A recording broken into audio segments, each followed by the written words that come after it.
जय श्री राम। आज 2 अक्टूबर है और आज की तारीख हमारे देश के राष्ट्रपिता महात्मा गांधी और पूर्व प्रधानमंत्री श्री लाल बहादुर शास्त्री की जयंती के तौर पर जानी जाती है। महात्मा गांधी के बारे में काफ़ी बातें होती हैं, काफ़ी उनकी बड़ा ऑरा था और लाल बहादुर शास्त्री जी की सादगी उनकी चमक के आगे अक्सर फीकी पड़ जाती है। इसलिए आज हम बापू को नमन करते हुए लाल बहादुर शास्त्री जी के बारे में बात करेंगे। दोस्तों, लाल बहादुर शास्त्री का जब भी जिक्र होता है हमारे जहन में 2 ही नारे याद आते हैं, एक जय जवान जय किसान और दूसरा सादा जीवन उच्च विचार। जी हाँ, सादगी की प्रतिमूर्ति लाल बहादुर शास्त्री एक अनुकरणीय जीवन जीते थे। लाल बहादुर शास्त्री जी का निधन ताशकंद में हुआ था और उनका मौत का कारण जानने के लिए हमारे देश की सरकारों ने कई आयोग गठित किए, लेकिन आज तक कोई भी सही निर्णय पर नहीं पहुंच सका। आज हम जानने की कोशिश करेंगे कि लाल बहादुर शास्त्री जी का निधन कैसे हुआ था, मात्र उनके अंत समय के कुछ घटनाक्रमों को जोड़ते हुए। उससे पहले हम जानेंगे लाल बहादुर शास्त्री की सादगी और उनकी अद्वितीय व्यक्तित्व के बारे में कुछ बातों से। दोस्तों, जो व्यक्ति महान होते हैं वह खुद महान नहीं होते, उनके साथ उनका पूरा परिवार महान होता है, तब वह अपनी महानता प्रदर्शित कर पाते हैं। लाल बहादुर शास्त्री जितने महान थे उतनी ही महान उनकी धर्मपत्नी श्रीमती ललिता शास्त्री जी भी थीं। इसका मैं एक छोटा सा उदाहरण देना चाहता हूँ। जब हमारा देश गुलाम था और आज़ादी की लड़ाई चल रही थी, उस समय लाला लाजपत राय साहब ने एक सोसाइटी बनाई थी जिसका नाम था सर्वेंट ऑफ इंडिया सोसाइटी। इस सोसाइटी का काम था कि जो भी क्रांति आर्थिक रूप से कमज़ोर थे और जेल में थे तो उनके परिवार को जीवन यापन के लिए आर्थिक मदद देना।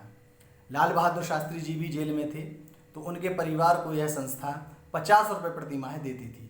अब आप कहेंगे 50 रुपये में क्या होता है भाई, लेकिन 50 रुपये उस दौर में बहुत बड़ी रकम हुआ करती थी और उससे एक परिवार बहुत अच्छे से अपना जीवन यापन कर सकता था।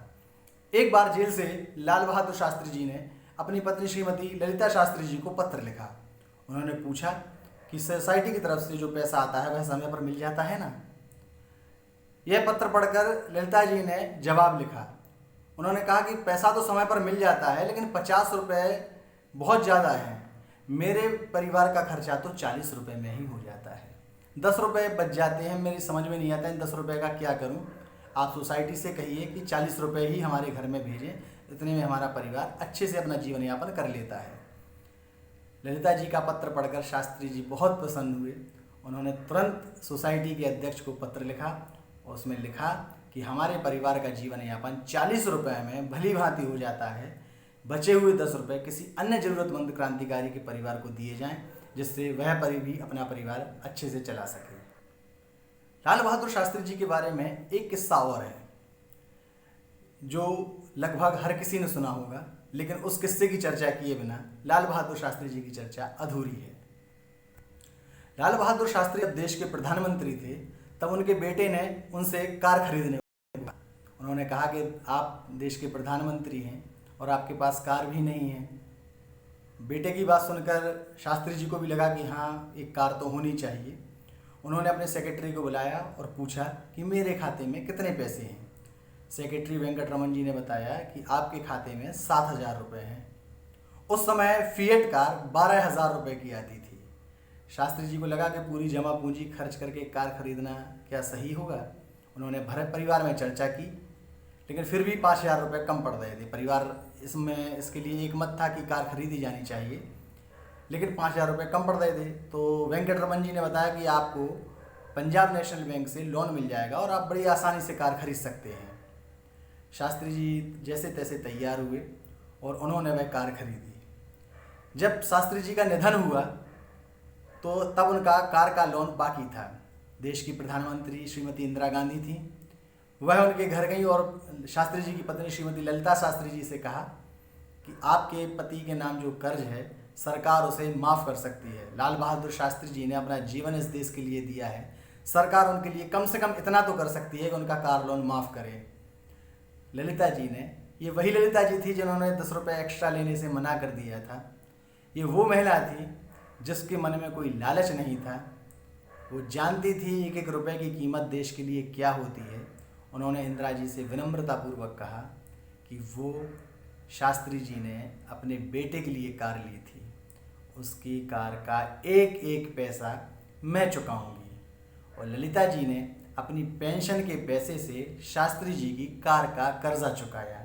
ये फिएट कार आज भी दिल्ली में लाल बहादुर शास्त्री जी के संग्रहालय में रखी है, जिसे लोग देखने के लिए आज भी आते हैं।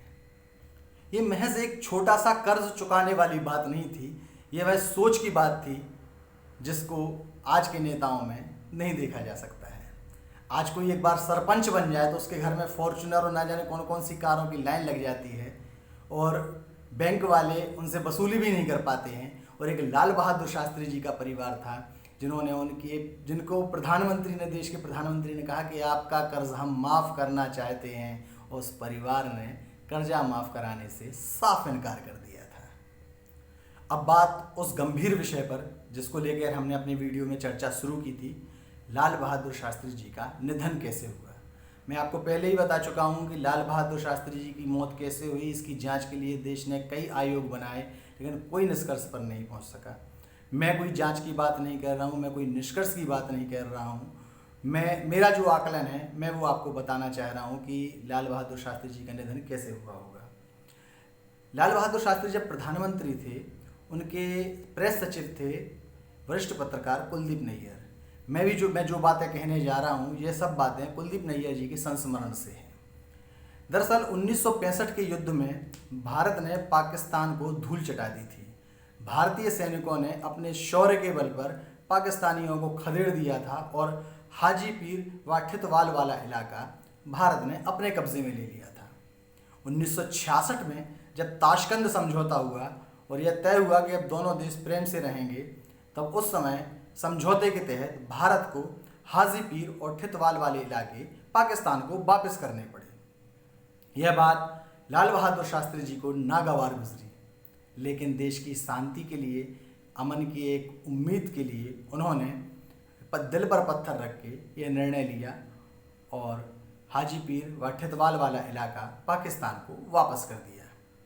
उन्होंने वापस तो कर दिया, लेकिन उन्हें मन में टीस थी कि इस निर्णय की देश में बहुत आलोचना होगी। समझौते के तुरंत बाद उन्होंने अपने भारत में सचिव वेंकटरमन जी को फ़ोन किया और पूछा कि देश में क्या प्रतिक्रिया है।